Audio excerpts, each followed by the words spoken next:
I just don't know how religion existing suddenly means that morality is objective when I think all the same objections that people rightly raise against secular morality still hold.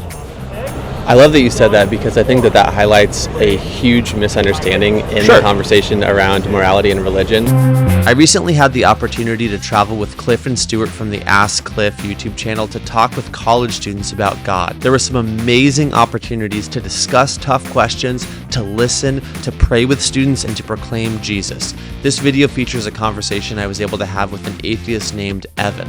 I hope you enjoy. This is what I talked to Cliffe about, by the way, which is really kind of my problems with discerning God's moral nature, which is that, let's suppose, for example, there is a creator, there is something divine, and it's all-powerful and all-knowing, right? Let's grant that for the sake of argument. I know there's certain cosmological arguments, whatnot. I have problems with them, but suppose they're true. My issue then is, how do we go from that to an all-moral God? And the only other caveat, and then I'll let you, I guess, give your thoughts on it, would be, if the God is truly all-powerful and all-knowing, then at least potentially that God can be all-deceptive. That is, if God, say, for example, God is actually evil in the sense that really his real thoughts clash with every intuition we have, does horrible things. If God's all-powerful and all-knowing, God can make us believe that God is perfectly good. We have no way of knowing whether or not we're being lied to by God themselves about their own moral character. Yeah, that's where I feel like it's just pontification. If God hasn't revealed himself in any particular way, then we're just left to speculate about what he could be like.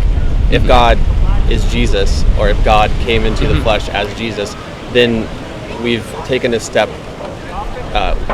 then reason and revelation collide together, and we get more specificity, basically. I guess my question, though, is, how does that answer, I guess, or maybe it doesn't, the objection well, it answers it in the sense that if Jesus was telling the truth and is God, then he's not evil. So, I would agree. The issue is what we were talking about before, just with us, right? Yeah. How do you know someone is telling the truth? Especially, right, like you and me, I would say there's a better chance that we're able to suss out which person is lying if someone's lying, because we're not all powerful, we're not all knowing. There might be some inconsistency we demonstrate that the other person picks up upon and then is able to go, hey, you're lying, right?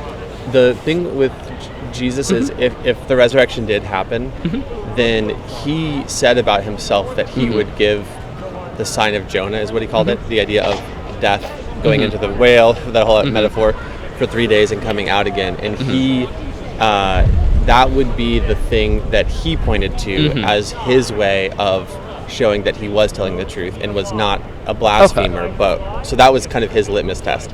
Like, you'll know I'm full of it if I die and stay dead, and you'll know I'm telling the truth if I die and come back.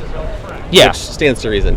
Yeah, I mean, I don't know if that answers fundamental objection that I have, but just to back up, I'm not saying this in a way like as kind of this is the reason why I don't believe. This is more so my response, and this is something I think that does bug me about these conversations, where on specifically like objective morality and stuff. I think there's very often this claim from Christians and religious people broadly, and I think Cliffe has said as much, and maybe I'm wrong on that, that the only way you can get objective morality or objective moral standard, whatnot, is through God or some sort of supreme being. My only contention would just be that I don't think any characteristics of religion actually get you there. Now, I think you can have, for all intents and purposes, a technically, trivially subjective moral system that, 99.999% of people can agree on, right? There's certain intuitions we have that are basically universal, and you can work from those as like axioms and kind of work backwards and, kind of do moral math to come to stuff. I think God doesn't preclude that. I just don't know how religion existing suddenly means that morality is objective when I think all the same objections that people rightly raise against secular morality still hold. I love that you said that, because I think that highlights a huge misunderstanding in the conversation around morality and religion, which is that Christians are not saying because it's in the Bible, therefore it must be true in reality. What we're saying is that if there is a God, then it would follow that morality, the morality that you said we can kind of agree on. Like, I don't know of any culture in any century where walking into another man's house and having sex with his wife against his will is really a friendly behavior. Exactly. Right?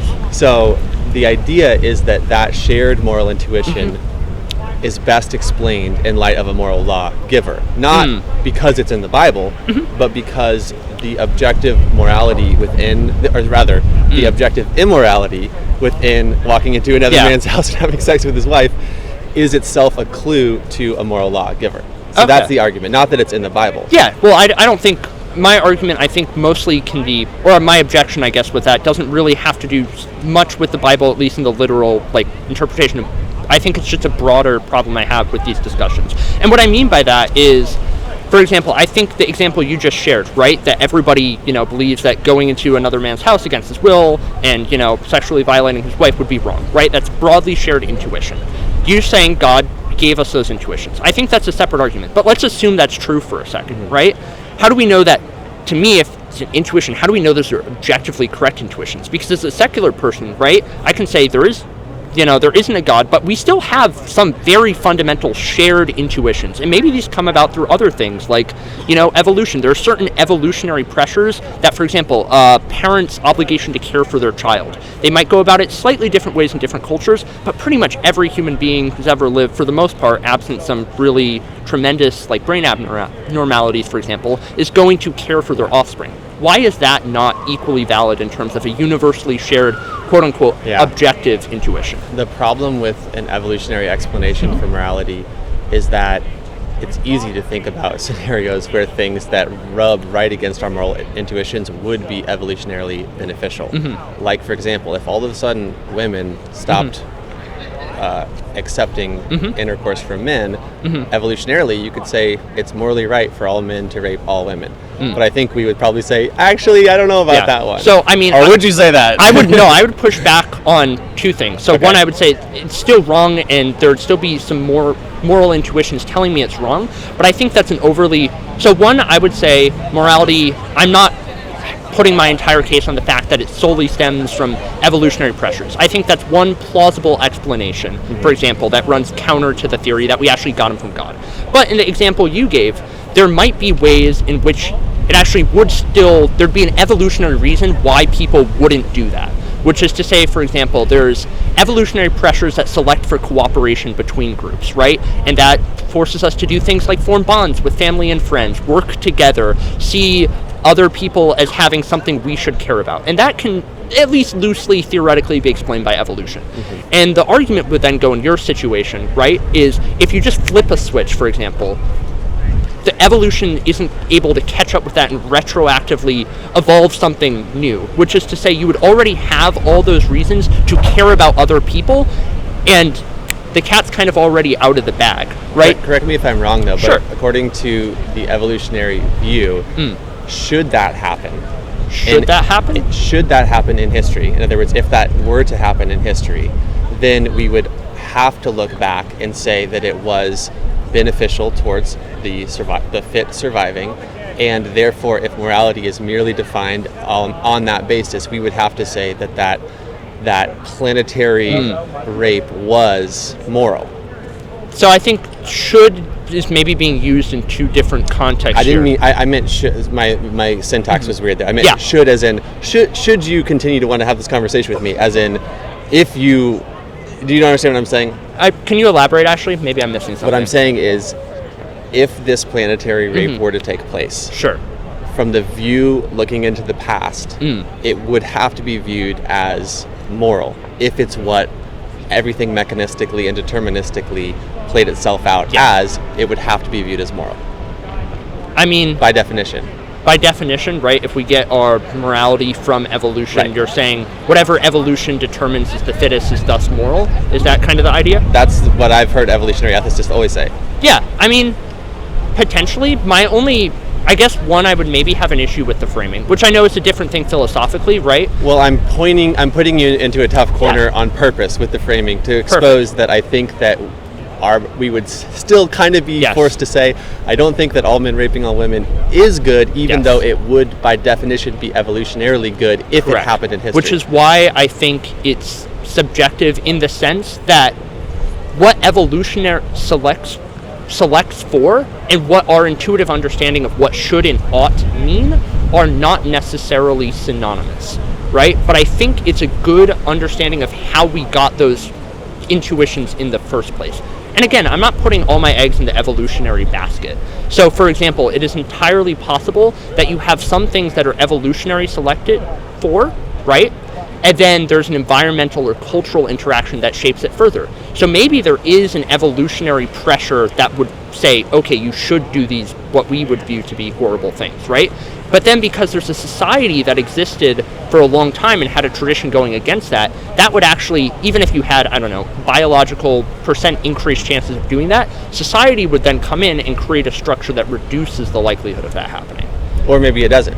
It might not, yeah. And my point is that when there isn't anything sort of coming from above, I mean, so there's only two options, right? Sure. It's everything is either kind of coming up from the bottom, it's all just matter in motion and sort of might makes right, and sort of what, like, to the victor goes the spoil and survival of the fittest. It's either that model, or it's this idea of something is transcendent and morality is actually a moral law, which a law, now that's a specific word. There's a moral law, which means that there's a moral law giver, which now all of a sudden introduces this other layer, which is the idea of duties, moral duties.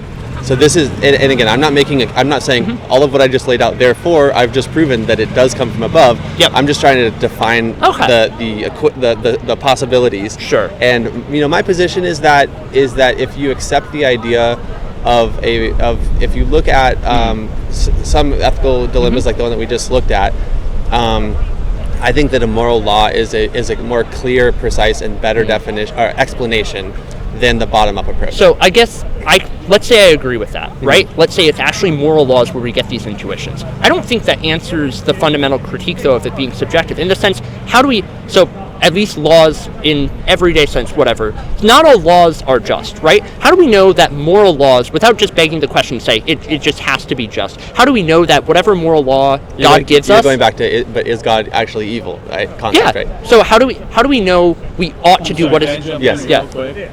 So just a logistic thing. I'm so sorry to interrupt. Yes. Yeah. But Ari came over and checked on us. We were like eating a lot into that time Oh. right now. Then let's just have a quick landing place. I'll let you complete your thought, and then I'll say this has been a good conversation, and then we'll get out there.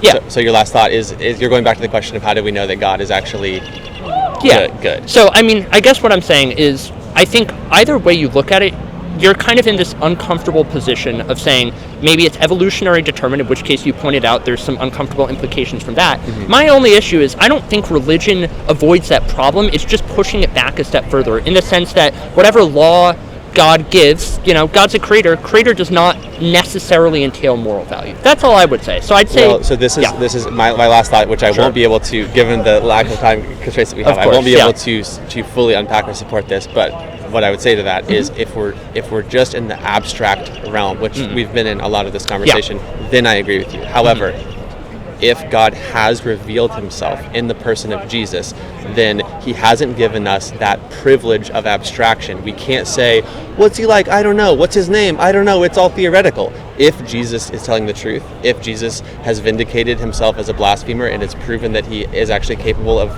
resurrecting from the dead, if Jesus, in other words, is the creator God incarnated in himself, then that abstract privilege has been removed. And we can say, if God is this person, willing to die for humanity, willing to wash the feet of sinners, willing to spend time with the marginalized and least of these, if the clearest reflection that we have of the Creator who is Jesus, then we can say that he is a morally good person, assuming that we're defining morally good along the terms of the life of Jesus, which, by the way, all of the Western, even Tolstoy, the famous Russian novelist, said that all of Western ethics and civics are merely a footnote to the Sermon on the Mount. It's the highest ethical teaching that exists. I know you have thoughts to disagree on that, but I'll at least say it there. Yeah, of course. Thank you. This was good, man. Really appreciate it. Yeah. And by the way, follow my YouTube channel. And what's it called? Daily Dose of Wisdom. Daily Dose of Wisdom. And there's a lot of conversations like this one. I try to feature atheist type of stuff too, and you might be triggered by some of it, but you're welcome. You're welcome to be here. I don't mind. I have pretty high tolerance. And feel free to troll me in the comments. Yeah.